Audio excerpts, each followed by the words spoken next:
রাত 11:55 এক ক্লিক আর তারপরই যেন কেঁপে উঠল গোটা পশ্চিমবঙ্গ। আপনার নাম কি আছে ভোটার তালিকায়, নাকি হঠাৎ করেই হারিয়ে গেল আপনার পরিচয়? ৬০ লক্ষ মানুষের ভবিষ্যৎ ঝুলেছিল অনিশ্চয়তায়। তার মধ্যে ২৯ লক্ষের ভাগ্য নির্ধারণ হয়ে গেল এক রাতেই। কিন্তু বাকিরা? আপনি কি সেই তালিকায় আছেন, নাকি বাদ পড়েছেন? এই ভিডিওটি আপনার জন্য, কারণ এটি শুধু ভোট নয়, এটি আপনার অধিকার, আপনার পরিচয়, আপনার অস্তিত্বের প্রশ্ন। কি ঘটেছে আসলে? পশ্চিমবঙ্গে স্পেশাল ইন্টেন্সিভ রিভিশন প্রক্রিয়ার প্রথম সাপ্লিমেন্টারি ভোটার তালিকা প্রকাশের পর রাজ্য জুড়ে যে পরিস্থিতি তৈরি হয়েছে তা এক কথায় অভূতপূর্ব। ২৩ মার্চ ২০২৬ সোমবার রাত প্রায় মাঝরাতে নির্বাচন কমিশনের ওয়েবসাইটে আপলোড করা হয় এই বহুল প্রতীক্ষিত তালিকা। এই তালিকাকে ঘিরে ছিল ভয়, উত্তেজনা এবং হাজার হাজার পরিবারের নিদ্রাহীন রাত। কারণ প্রায় ৬০ লক্ষ মানুষের নাম ছিল আন্ডার অ্যাডজুডিকেশন, মানে তাদের ভোটাধিকার নিয়ে প্রশ্ন উঠেছিল। এই প্রথম তালিকায় প্রায় ২৯ লক্ষের কেস নিষ্পত্তি হয়েছে, কিন্তু এখনও প্রায় ৩১ লক্ষের ভাগ্য ঝুলে আছে অনিশ্চয়তায়। এক নজরে চিত্রটা বুঝুন। মোট তদন্তাধীন নাম প্রায় ৬০ লক্ষ, প্রথম তালিকায় নিষ্পত্তি প্রায় ২৯ লক্ষ, এখনও বাকি প্রায় ৩১ লক্ষ। ৭০০+ বিচার বিভাগীয় আধিকারিক এই যাচাই প্রক্রিয়ায় যুক্ত। এটি শুধু একটি প্রশাসনিক প্রক্রিয়া নয়, এটি কোটি মানুষের জীবনের ওপর সরাসরি প্রভাব ফেলছে। তালিকা প্রকাশের পরই রাজ্যের বিভিন্ন প্রান্তে শুরু হয়েছে এক অন্যরকম দৃশ্য, যা শুধু রাজনৈতিক নয়, গভীরভাবে মানবিক। আতঙ্ক ও অপেক্ষা।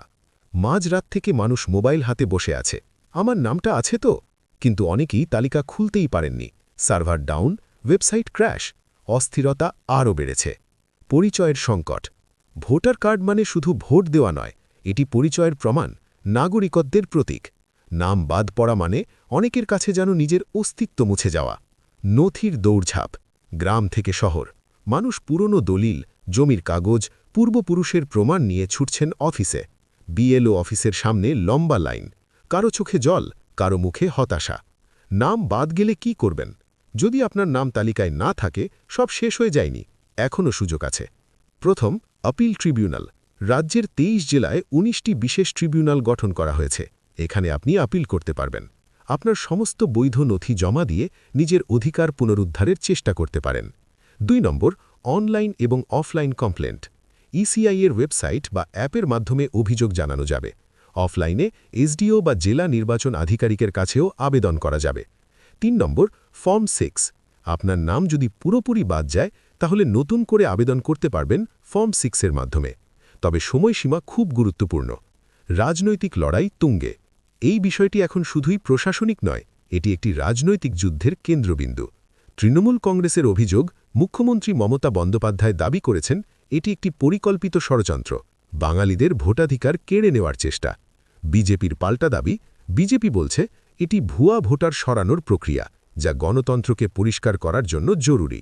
বাম ও কংগ্রেসের অবস্থান, তারা বলছে ভুয়া ভোটার বাদ যাক, কিন্তু আসল নাগরিক কেন হয়রানির শিকার হবেন? সামনে কি হতে চলেছে? নির্বাচন কমিশন জানিয়েছে এটাই শেষ তালিকা নয়, আরও সাপ্লিমেন্টারি তালিকা আসবে। বাকি ৩১ লক্ষ কেস ধাপে ধাপে নিষ্পত্তি হবে। ভোটের দিন ২৩ ও ২৯ এপ্রিল। তার আগে এই সমস্যা কতটা নেটে, সেটাই এখন বড় প্রশ্ন। এটি কি শুধু ভোটের লড়াই? না, এটি একটি বড় প্রশ্ন। কে নাগরিক? কার অধিকার থাকবে? গণতন্ত্র কতটা সুরক্ষিত? এই লড়াই শুধু রাজনৈতিক নয়, এটি মানুষের অস্তিত্বের লড়াই। কেন এই পরিস্থিতি তৈরি হল? এই ধরনের বৃহৎ রিভিশন প্রক্রিয়া সাধারণত করা হয় ভোটার তালিকা পরিষ্কার রাখতে, ডুপ্লিকেট নাম বাদ দিতে, অবৈধ অন্তর্ভুক্তি রোধ করতে। কিন্তু প্রশ্ন হচ্ছে, এত বিপুল সংখ্যক মানুষ কেন হঠাৎ সন্দেহের তালিকা? প্রক্রিয়াটি কি যথেষ্ট স্বচ্ছ? সাধারণ মানুষ কি যথেষ্ট সচেতন ছিলেন? এই সব প্রশ্নের উত্তর এখনও স্পষ্ট নয়। এই সব প্রশ্ন এখন রাজ্যের প্রতিটি কোণে। আপনার অ্যাকশন ম্যাটার করে। এই ভিডিওটি শুধু দেখলেই হবে না, আপনাকে সচেতন হতে হবে। এখনই চেক করুন আপনার নাম, পরিবারের সকলের নাম যাচাই করুন। কোনো ভুল থাকলে সঙ্গে সঙ্গে পদক্ষেপ নিন। এই লড়াই শুধু ভোটের নয়, এটি আপনার পরিচয়ের লড়াই, আপনার অধিকারের লড়াই। সতর্ক থাকুন, সচেতন থাকুন, কারণ গণতন্ত্র তখনই বাঁচে যখন নাগরিক সচেতন থাকে। ভিডিওটি যদি তথ্যবহুল মনে হয়, তাহলে লাইক করুন, কমেন্ট করে জানান আপনার নাম কি তালিকায় আছে। সাবস্ক্রাইব করুন এসকে ভিউজ, কারণ আমরা তুলে ধরি বাস্তবের খবর। নির্ভয়। এই ভিডিওটি শেয়ার করুন, কারণ আপনার একটি শেয়ার হয়তো কারো অধিকার বাঁচাতে পারে।